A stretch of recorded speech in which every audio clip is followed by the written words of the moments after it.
Class 10th IT 402 green skills unit 5। इस unit में हम बात करेंगे ऐसे स्किल्स के बारे में जो कि एनवायरनमेंट से रिलेटेड हों। उन स्किल्स को कैसे डेवलप किया जा सकता है और कैसे एनवायरनमेंट को प्रोटेक्ट करने के स्किल्स आपके अंदर डेवलप हों, वो सारी चीज़ें इस चैप्टर के अंदर कवर की गई हैं। इसके अलावा एक टर्म हम पढ़ेंगे sustainable development. Sustainable development green skills से किस तरीके से जुड़ा हुआ है और क्या इसकी इम्पोर्टेंस है आपकी लाइफ में, वो हम इस चैप्टर में डिस्कस करने वाले हैं। तो जैसे कि आपको पता है कि एनवायरनमेंट जो है हमारे डे टू डे लाइफ को और हमारी लाइफ के हर एस्पेक्ट को अफेक्ट करता है। और जो लोग गांव में शहरों में रहते हैं वो अपनी हर चीज़ के लिए डिपेंडेंट होते हैं गांव के लोगों पर, विलेजेस पे। और जो विलेजेस के लोग होते हैं वो डिपेंडेंट होते हैं फॉरेस्ट पे, ग्रासलैंड्स पे, रिवर्स पे, सी शोर्स पे और अलग अलग रिसोर्सेज के लिए, जैसे पानी के लिए, वुड के लिए, फॉडर के लिए अलग अलग चीज़ों पे डिपेंडेंट होते हैं। तो हम, क्योंकि जब हमें सभी को पता है कि हम नेचुरल रिसोर्सेज यूज़ करते हैं खाने के लिए, हमारे आसपास जो है वो सब कुछ हमारे लिए जो जो जो हमारे आसपास है वो सब कुछ एनवायरनमेंट क्रिएट करता है और नेचुरल वर्ल्ड ही जो है उसी पे हमारी लाइफ डिपेंड करती है। तो जैसे जैसे साल गुजरते जा रहे हैं वैसे वैसे इकोनॉमिक डेवलपमेंट होता जा रहा है और इसी इकोनॉमिक डेवलपमेंट के चलते आप देख पा रहे हो कि क्योंकि हम अपनी लाइफ को बहुत अच्छा बनाने के लिए एनवायरनमेंट को पॉल्यूट करते जा रहे हैं। हम अपनी लाइफ में गाड़ियाँ यूज़ कर रहे हैं, हम अपनी लैंड्स को यूज़ कर रहे हैं, तो उसके लिए हम अपने एनवायरनमेंट को पॉल्यूट करते जा रहे हैं। जैसे कि आप एग्जांपल के तौर पे मैं आपको बताऊं, अगर हम जैसे हाई रिज़ल्ट चाहते हैं अपनी एग्रीकल्चर में या अपनी फार्मिंग में, तो उसके लिए हम क्या करते हैं, ज़्यादा से ज़्यादा जो क्रॉप्स हैं उनको ग्रो करने के लिए हम लोग फर्टिलाइज़र यूज़ करते हैं, पेस्टिसाइड्स यूज़ करते हैं और इससे क्रॉप्स तो ज़्यादा हो जाती हैं। बट इससे क्या प्रॉब्लम होती है, इससे जो सॉइल है उसकी जो एक तरह से कहेंगे सॉइल की जो यूजेबिलिटी है वो बिल्कुल ख़राब होती चली जाती है। सॉइल की जो क्वालिटी है वो ख़राब होती चली जाती है, सॉइल डिग्रेड होती चली जाती है। तो उससे क्या होता है कि एक जो है आपकी जो नेचुरल रिसोर्स है वो हम ख़राब कर रहे हैं अपने फ़ायदे के लिए, अपने बेनिफिट के लिए। तो हमें कुछ ऐसा प्लान करना है जो कि हमारे एनवायरनमेंट को भी नुकसान ना पहुंचाए और हमारी फ्यूचर जनरेशन भी हमारी तरह से हमारी नेचुरल जो रिसोर्सेज हम यूज़ कर रहे हैं उन रिसोर्सेज को यूज़ कर पाएँ और साथ साथ हमें रिजल्ट्स भी अच्छे मिलें। तो हमें हर चीज़ को इस सस्टेनेबल मैनर में यूज़ करना हर रिसोर्स को, ताकि हमारी हर आगे की जनरेशन्स भी हमारी तरह से इन चीज़ों को यूज़ कर पाएँ। तो सबसे पहले हम बात करेंगे सस्टेनेबल डेवलपमेंट की बात। देखिए, सस्टेनेबल डेवलपमेंट सीखने से पहले आप ये चीज़ बताइए कि अब क्या हम उतने ट्रीज़ प्लांट कर रहे हैं जितने हम डिस्ट्रॉय कर रहे हैं, या फिर हम जितना वाटर यूज़ कर रहे हैं क्या हम उतने वाटर रिसोर्सेज को सेव कर रहे हैं, या फिर जितना हम उसे गार्बेज के थ्रू पॉल्यूट कर देते हैं क्या हम उतना वाटर रिसोर्स सेव कर रहे हैं, या फिर हम अपनी एनर्जी जितनी खर्च करते हैं वो क्या हम उतनी एनर्जी सेव कर पा रहे हैं और उतनी एनर्जी को बचा पा रहे हैं। तो इसी तरीके से हमें कुछ क्वेश्चंस हैं जिन क्वेश्चंस के आंसर्स हमें अगर हम दे पाते हैं और हम अपने आप को सेटिस्फाई करते हैं कि हम अपनी फ्यूचर जनरेशन के लिए वो चीज़ें छोड़ के जा रहे हैं, यानी कि अपनी फ्यूचर जनरेशन के लिए अपनी आगे की चीज़ें, अपने नेचुरल रिसोर्सेज को छोड़ के जा रहे हैं, तो फिर इसका मतलब हम सस्टेनेबल डेवलपमेंट कर रहे हैं। यानी सस्टेनेबल डेवलपमेंट के अंदर वही चीज़ें आती हैं जिसमें आपको अपनी चीज़ों को ऐसे प्लान करना है जिससे ह्यूमन की नीड्स या रिक्वायरमेंट्स वो भी पूरी हों, साथ साथ नेचर को भी नुकसान ना पहुंचे, एनवायरनमेंट को भी नुकसान ना पहुंचे। एनवायरनमेंट को बिना नुकसान पहुंचाए ही अगर नीड्स, अपनी रिक्वायरमेंट्स को, ह्यूमन रिक्वायरमेंट्स को पूरा किया जाए तो उसी चीज़ को हम कहेंगे सस्टेनेबल डेवलपमेंट। जैसे कि यहाँ पे एक बेसिक डेफिनेशन भी है, it is the development that satisfy the needs of the presence without compromising the capacity of future generation, guaranteeing the balance between economic growth, care for the environment and social wellbeing. जैसे मैंने अभी आपको बताया कि sustainable development वो development है जो कि प्रेजेंट की नीड्स को भी सेटिस्फाई करता है बिना कॉम्प्रोमाइज़ किए फ्यूचर जनरेशन्स के साथ। यानी फ्यूचर की जनरेशन्स के साथ कॉम्प्रोमाइज़ किए बिना अगर आज की नीड्स पूरी होती हैं तो वही चीज़ सस्टेनेबल डेवलपमेंट है। It guarantee the balance between economic growth, care for the environment and social wellbeing. तो ये आप समझ ही चुके हो कि सस्टेनेबल डेवलपमेंट क्या करता है। अब हम इंपॉर्टेंस देखते हैं सस्टेनेबल डेवलपमेंट की।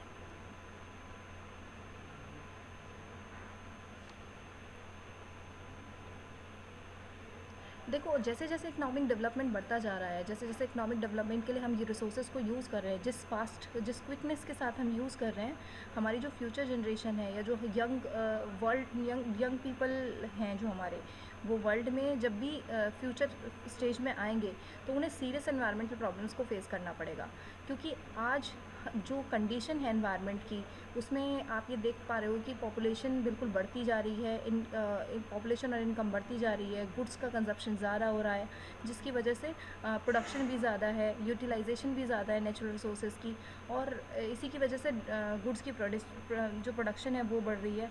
बट इसका बहुत एक नेगेटिव इम्पैक्ट पड़ता है एनवायरनमेंट पे, क्योंकि हमें एक इस तरह की स्ट्रैटेजी क्रिएट करनी है जिस स्ट्रैटेजी से हमारे इन्वायरमेंट को डिस्ट्रॉय किए बिना और एक इस तरह का बेनिफिट क्रिएट हो सके, ताकि आप अपनी जो इन्वायरमेंट है उसको नुकसान पहुंचाए बिना ही अपनी नीड्स को पूरा कर पाओ।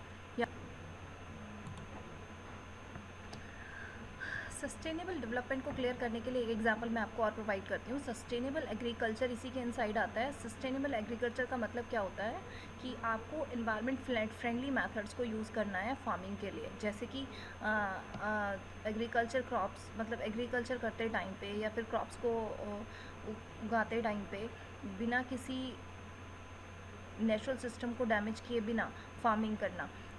इससे क्या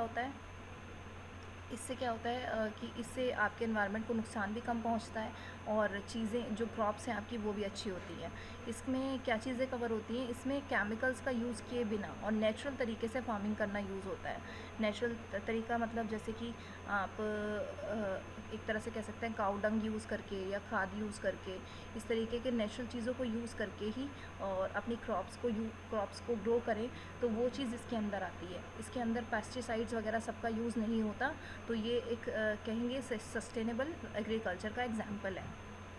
अब कौन कौन सी ऐसी प्रॉब्लम है जो सस्टेनेबल डेवलपमेंट से जुड़ी हुई हैं, तो उनमें मेजर प्रॉब्लम जो हम डिस्कस करने वाले हैं वो मेजर प्रॉब्लम 3 है। पहली चीज़ है फूड, क्योंकि आप जानते हो कि हम बहुत सारी जो लैंड है, मतलब most of the part of land जो यूज़ हो रहा है वो किस लिए यूज़ हो रहा है, क्रॉप्स को ग्रो करने के लिए, फूड बनाने के लिए। तो क्योंकि ये हमारी एक मेन ज़रूरत है, नीड है, तो उसके लिए ज़्यादातर यूज़ होता है लैंड का। तो लैंड को फूड के लिए यूज़ होता है। यूज़ करने के लिए टाइम पे क्या होता है कि हम बहुत सारे पेस्टिसाइड्स और केमिकल्स को यूज़ कर रहे हैं, तो उसकी वजह से सॉइल का जो न्यूट्रिएंट्स है वो ख़त्म होता जा रहा है, और जो सॉइल है उसकी सॉइल जो है वो स्पॉइल होती चली जा रही है केमिकल फर्टिलाइजर्स की वजह से। तो this was the main problem. First जो एक प्रॉब्लम जो सस्टेनेबल डेवलपमेंट के तौर पे सामने आती है, जब सस्टेनेबल डेवलपमेंट करने के टाइम पे जब प्रॉब्लम जो पहली चीज़ सामने आती है जिसके लिए हमने सस्टेनेबल डेवलपमेंट किया, वो चीज़ है फूड। सेकंड चीज़ है वाटर। हम सभी को पानी पीने के लिए फ्रेश वाटर की ज़रूरत होती है, जैसे हम रिवर और पॉन्ड्स से लेते हैं। तो हम क्या करते हैं, सेम रिवर और पॉन्ड्स में गार्बेज को भी डंप कर देते हैं। जैसे बहुत सारी ऐसी कंपनीज़ हैं जो कि अपना सारा जो वेस्टेज है उसको डंप करने के लिए रिवर और पॉन्ड्स में का यूज़ करती हैं, रिवर और पॉन्ड्स में अपना गार्बेज डंप कर देती हैं। तो उसकी वजह से क्या होता है, रिवर और पॉन्ड्स पॉल्यूटेड हो जाती हैं, और फिर उसके बाद कुछ सालों बाद ऐसा उनका हाल हो जाता है कि उसका पानी पीने लायक ही नहीं रहता। तो ये सेकेंड प्रॉब्लम है जो सस्टेनेबल डेवलपमेंट के तौर पे, मतलब सस्टेनेबल डेवलपमेंट के बाद इस प्रॉब्लम को फोकस किया गया और उसके लिए सस्टेनेबल डेवलपमेंट किया गया। तीसरी प्रॉब्लम है आपकी फ्यूल। आप सभी जानते हो कि हम बहुत ज़्यादा फ्यूल का यूज़ कर रहे हैं, जैसे वुड का हम बहुत ज़्यादा यूज़ कर रहे हैं। वुड का जैसे कि आप ट्रीज़ का यूज़ कर रहे हो फर्नीचर बनाने के लिए, घर बनाने के लिए, उसके लिए हम पेड़ों को बहुत ज़्यादा काट रहे हैं। तो इससे क्या होता है, क्लाइमेट पे बहुत इफेक्ट पड़ता है। कंडीशन जो होती है वेदर की वो चेंज होती रहती है, जैसे बहुत ज़्यादा फ्लड्स आना या फिर बहुत ज़्यादा एक्सट्रीम कोल्ड पड़ना, बहुत ज़्यादा एक्सट्रीम गर्मी पड़ना, हीट पड़ना। तो उससे क्या होता है, उससे ये दिखाई दे रहा है कि क्लाइमेट पे बहुत गलत इफेक्ट्स पड़ रहे हैं। तो ये तीसरी एक प्रॉब्लम है कि हम बहुत ज़्यादा नेचुरल रिसोर्स जो लिमिटेड क्वांटिटी में हमारे पास अवेलेबल है उनका यूज़ कर रहे हैं। तो इस प्रॉब्लम से निपटने के लिए भी सस्टेनेबल डेवलपमेंट किया गया है। तो आपको जैसे मैंने बताया कि सस्टेनेबल डेवलपमेंट क्या है। सस्टेनेबल डेवलपमेंट एक तरीके से एक ऐसा तरीका है जिससे हम बिना नेचर को नुकसान पहुंचाए अपनी नीड्स को पूरा कर रहे हैं, और ताकि ऐसी एक तरीका अपना रहे हैं जिससे आगे की जो जनरेशन्स हैं हमारी, वो भी हमारी तरह से नेचुरल रिसोर्सेज को यूज़ कर पाएँ। तो ऐसा ही एक एनवायरनमेंट फ्रेंडली वे निकाला गया है प्रोडक्शन ऑफ पावर का, दैट इज़ सोलर एनर्जी। क्योंकि हमें पता है कि सन जो है उसकी एनर्जी हमारे पास में अनलिमिटेड है। हम ये एक ऐसा रिसोर्स है हमारे लिए, हमारे पास में नेचुरल रिसोर्स है जो अनलिमिटेड फॉर्म में हमारे पास में है, यानी ये कभी ख़त्म नहीं होगा। तो इस रिसोर्स को यूज़ करके हम सोलर एनर्जी क्रिएट कर सकते हैं और लार्ज स्केल पे हम प्रोडक्शन कर सकते हैं। तो इसका एक बहुत बड़ा एग्जांपल देखा भी गया है। One major example of large scale production of solar power is seen in Charanka, Gujarat solar park में। इसमें सोलर पावर को यूज़ करके ही एक पावर प्लांट लगाया गया और उससे पावर जनरेट की गई। तो इस तरीके से हम नॉन रिन्यूएबल रिसोर्सेज पे कम डिपेंडेंस अपनी ख़त्म करके और इस तरीके से ऐसे नेचुरल रिसोर्सेज को यूज़ कर सकते हैं जो रिन्यूएबल फॉर्म में हमारे पास में, और जिससे हम जिसके लिए हमारे पास में कोई लिमिटेशन नहीं है, हम अनलिमिटेड फॉर्म में उसको यूज़ कर सकते हैं। सस्टेनेबल डेवलपमेंट क्या क्या चीज़ इंक्लूड करती है? It includes reducing excessive use of resources and enhancing resource conservation, पहली चीज़। दूसरी चीज़ ये होती है कि ये recycling and reuse of what waste material, ये चीज़ इंक्लूड करती है। तीसरी चीज़ scientific management of renewable resources specially bio resources. चौथी चीज़ होती है आपकी planting more trees. Next, green grassy patches and trees to be interspread between concrete building. आप सभी जानते हो कि जैसे हमारे जो बिल्डिंग्स हैं उसके बीच में अगर हम पेड़ लगा दें तो उससे भी आपका एनवायरनमेंट बहुत ग्रीन फील होता है, आपको मतलब फ्रेश एयर मिलती है, ऑक्सीजन मिलती है। और इसके अलावा प्लांटिंग की जो मतलब एक तरह से प्लांटिंग की जो वो है कैपेसिटी, स्ट्रेंथ है, वो भी बढ़ती है।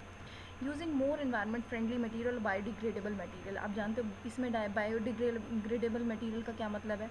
इसका मतलब कि आप ऐसी चीज़ों को यूज़ करो जो कि नेचर को नुकसान ना पहुँचाएँ। Use of technology which are environment friendly and based on efficient use of resource.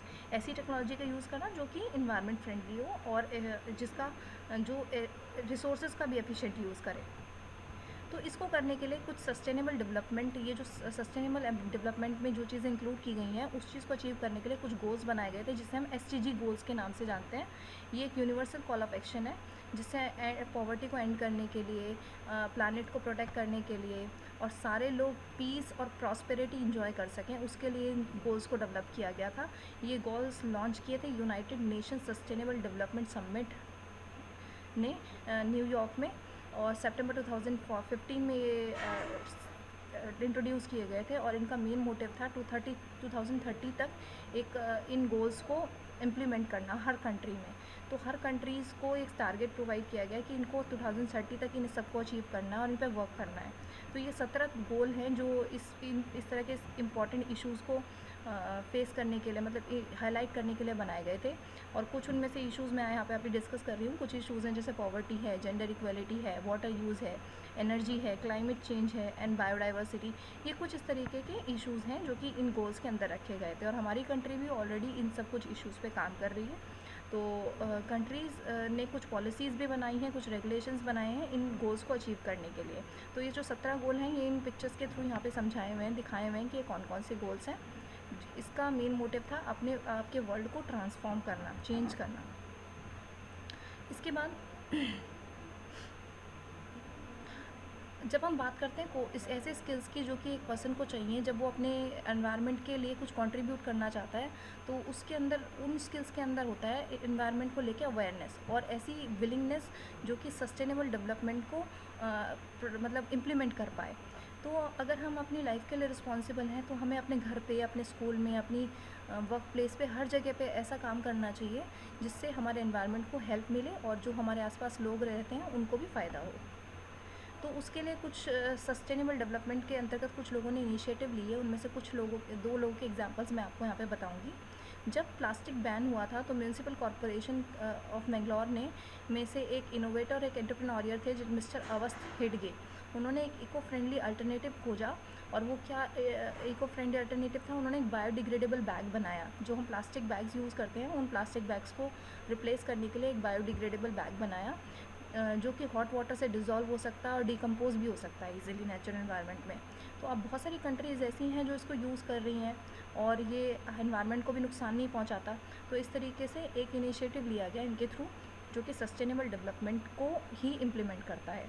एक और इनोवेटिव आइडिया जो था वो था प्लास्टिक स्पून को स्टॉप करने के यूजेज को स्टॉप करने का, और वो किसने किया था? नारायणा पीसापति ने। उन्होंने एक एडिबल कटलरी को इंट्रोड्यूस किया जो कि ग्रेन से बनती थी, इसे जिसे खाया भी जा सकता था और अगर नहीं खाया जाए फेंका भी। फेंका जाए तो भी वो इजीली डिग्रेड हो सकती थी, डिकम्पोज हो सकती थी सॉइल में। तो ये दो एक तरह के इनिशिएटिव थे जो अलग अलग लोगों ने लिए। इसी तरीके के कुछ और इनोवेटिव इनिशिएटिव भी हैं लोगों ने जो प्रोवाइड सस्टेनेबल डेवलपमेंट को करने में हेल्प करने में लिए गए थे।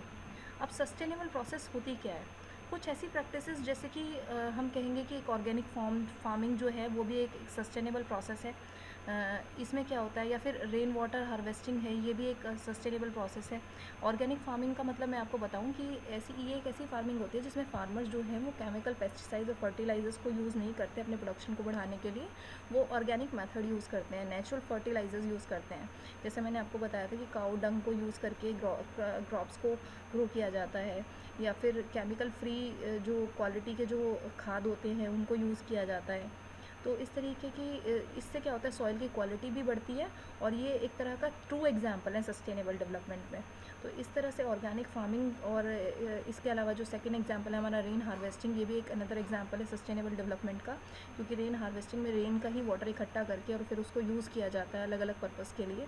तो ये कुछ एक इस तरह की प्रैक्टिसेस हैं, प्रोसेस हैं जो सस्टेनेबल डेवलपमेंट के अंदर आती हैं।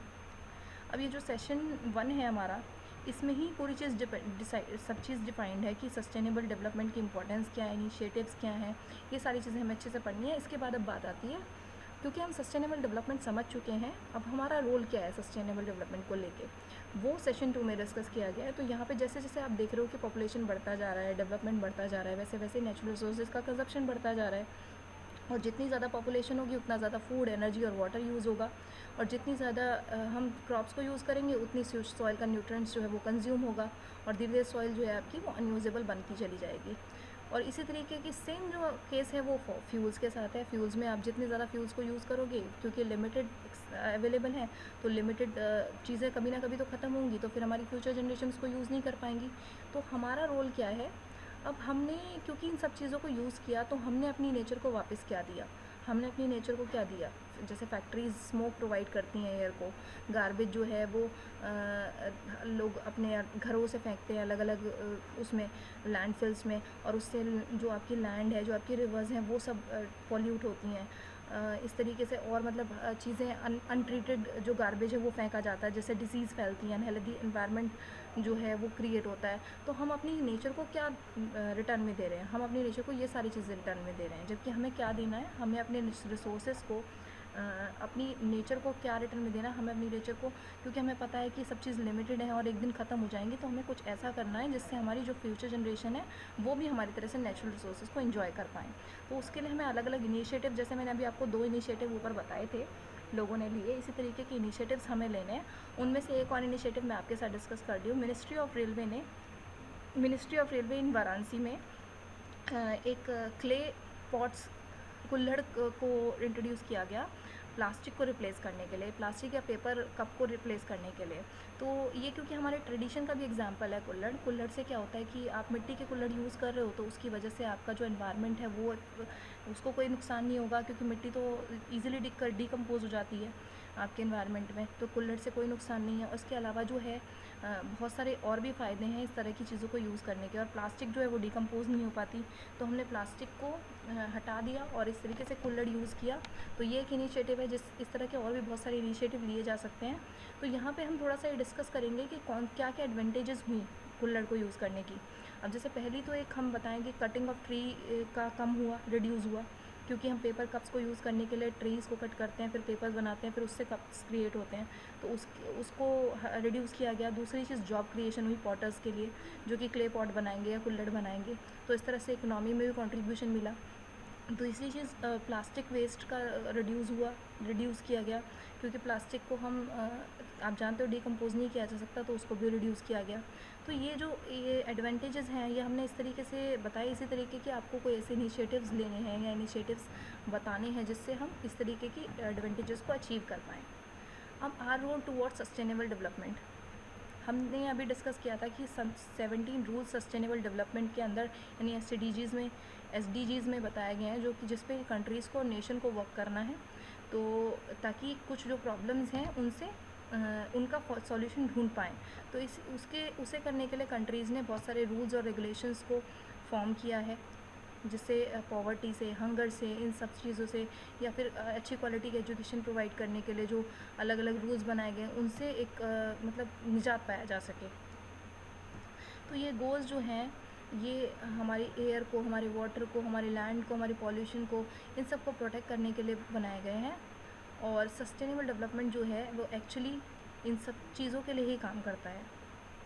तो हमें एक रिस्पॉन्सिबल पर्सन बनना है, हमें रिस्पॉन्सिबल एनवायरनमेंट सिटीज़न बनना है, जो एनवायरनमेंट के लिए काम करें, एनवायरनमेंट को प्रोटेक्ट करें अपने एफर्ट से। और यहाँ पे कुछ ऐसे वेज दिए गए हैं जो आपको हेल्प करेंगे सस्टेनेबल डेवलपमेंट को के गोल्स को अचीव करने में। जैसे पहली चीज़ है क्वालिटी एजुकेशन, क्योंकि आप जानते हो कि एजुकेशन जो है वो एक इम्पॉर्टेंट फैक्टर है सस्टेनेबल डेवलपमेंट का। और जो लोग स्कूल जाते हैं और जो अच्छी पढ़ाई करते हैं वो अपनी और अपनी फैमिली की लाइफ अच्छी बना सकते हैं। तो एक तरह से एजुकेशन जो है वो बहुत चीज़ों में आपको अवेयर कर सकती है, आपको एक रिस्पॉन्सिबल सिटीज़न बनाने में आपकी हेल्प कर सकती है। तो हमें हमें क्या करना चाहिए, हमें use the facility present in are areas, हमें वो सारी फैसिलिटीज़ को यूज़ करना चाहिए अपने एरियाज़ में। अपने फ्रेंड्स को स्कूल लेके जाना चाहिए, अपने फ्रेंड्स को हेल्प करनी चाहिए स्टडी करने में, stop friends from dropping out of school. और कुछ ऐसे लोग जो किसी वजह से अपने स्कूल को ड्रॉप कर लेते हैं उनको हेल्प करना चाहिए स्टॉपिंग करने में, मतलब ड्रॉप आउट ना करें, वो इसमें हेल्प करना चाहिए। इसके बाद क्लीन वाटर एंड सैनिटेशन, आप जानते हो उसके लिए हमारी गवर्नमेंट ऑफ इंडिया भी बहुत वर्क कर रही है। क्लीन इंडिया, ग्रीन इंडिया, ये सब इसी के अंतर्गत चलने वाले जो डेवलपमेंट प्लान्स हैं। तो इसी तरह का कुछ हमें भी एफर्ट लगाना चाहिए। तो उसके लिए हमें वाटर रिसोर्सेज को कैसे कम पॉल्यूट किया जा सकता है, वो सब चीज़ें, वो सारे स्टेप्स लेने चाहिए। हमें अवेयरनेस क्रिएट करनी चाहिए ताकि वाटर सोर्सेज जो हैं वो क्लीन रहें, उनमें गार्बेज ना डाला जा सके। इसके बाद नेक्स्ट है अफोर्डेबल एंड क्लीन एनर्जी। आप जानते हो, मैंने आपको बताया भी था कि सोलर पावर जो है एक अनलिमिटेड फॉर्म है पावर एनर्जी को गेन करने का। तो सोलर पावर को यूज़ करके किस तरीके से एनर्जी जनरेट की जा सकती है, किस तरीके से नेचुरल रिसोर्सेज को यूज़ करके हम बिना नुकसान पहुंचाए भी एक एनर्जी जनरेट कर सकते हैं। तो वो चीज़ हमें यहाँ पे इसके लिए एक इनिशिएटिव लेना चाहिए, इसके लिए एक स्टेप लगाना चाहिए, तो ताकि हम अफोर्डेबल और क्लीन एनर्जी जनरेट कर सकें। और इसके अलावा बायोगैस जो है वो भी एक इको फ्रेंडली अल्टरनेटिव है नेचुरल गैस का।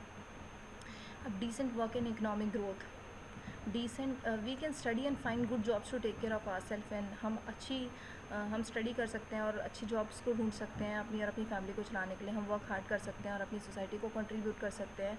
हम ऐसे स्किल्स को लर्न और डेवलप कर सकते हैं जो हमारी कम्युनिटी को वैल्यू प्रोवाइड करें। इसी तरीके से हम इनइक्वलिटी को रिड्यूस करने के लिए क्या कर सकते हैं, इसको करने के लिए हम एक दूसरे को हेल्प कर सकते हैं, हम एक दूसरे के साथ फ्रेंडली हो सकते हैं, हम एक दूसरे के लिए हेल्प कर सकते हैं काम करने में। और इसके अलावा हम हेल्प कर सकते हैं हर किसी को, चाहे वो किसी भी कास्ट का है, किसी भी रिलीजन का है।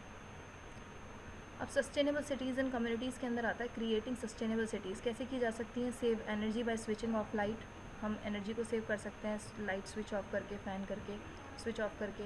नेचुरल लाइट को यूज़ कर सकते हैं, एलईडीज़ यूज़ कर सकते हैं। तो इस तरीके से हम सस्टेनेबल सिटीज़ क्रिएट कर सकते हैं। इसके अलावा रिस्पॉन्सिबल कंज्यूमर और प्रोड्यूसर्स कैसे बना जाए, उसके लिए कुछ स्टेप्स हैं, जैसे कि हम पेपर को यूज़ कर सकते हैं। अपने क्लोथ बैग्स जो हैं उनको अगर हम यूज़ करें ज़्यादातर मार्केट करने में, फ्रूट्स वगैरह वेजिटेबल लाने में, या पेपर बैग यूज़ करें। इसके अलावा हम जो बहुत सारी ऐसी चीज़ें होती हैं हमारे पास में, जैसे कि क्लोथ्स होते हैं, बुक्स होते हैं, फर्नीचर्स होते हैं, उनको हमें डोनेट करना चाहिए। Buy and eat seasonal fruits and vegetable from local growers, हमें ज़्यादा से ज़्यादा सीजनल फ्रूट्स खाने चाहिए ताकि लोकल ग्रोअर्स जो हैं उनको हेल्प मिल सके। अपने जो आसपास पानी के टपकते हुए टैप्स दिखाई दें उनको हमें एक तरह से कहेंगे रिपेयर कराना चाहिए। और जो सॉर्ट एंड गार्बेज है हमारा, जिसको वो प्रॉपर तरीके से डिस्पोज हो सके, इसलिए उसे सही तरीके से ट्रीट करना चाहिए।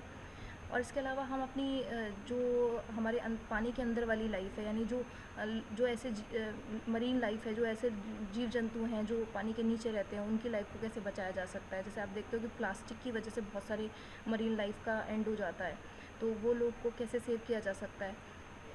इस तरह के पॉल्यूशन को फैलने से रोकने से आप बहुत तरीके से अपने जो पानी के अंदर की लाइफ है, जैसे फिशेज़ हैं या फिर इस तरह के सी एनिमल्स बहुत सारे हैं, उनको आप एक तरह से प्रोटेक्ट कर सकते हो।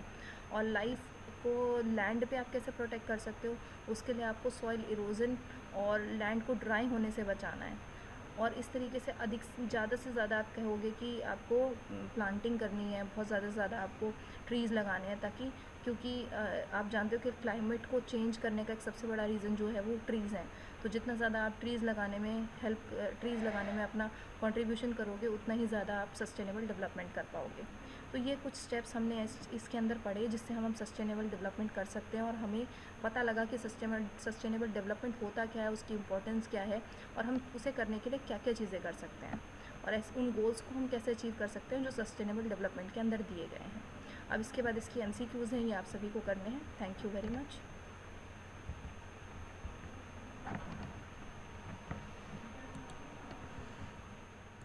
Yeah, didn't even own a cat. The one who got drunk and tried to fight the busboy? For the record, I took the punch. The one who brought her parents on the date? Her dad was awesome.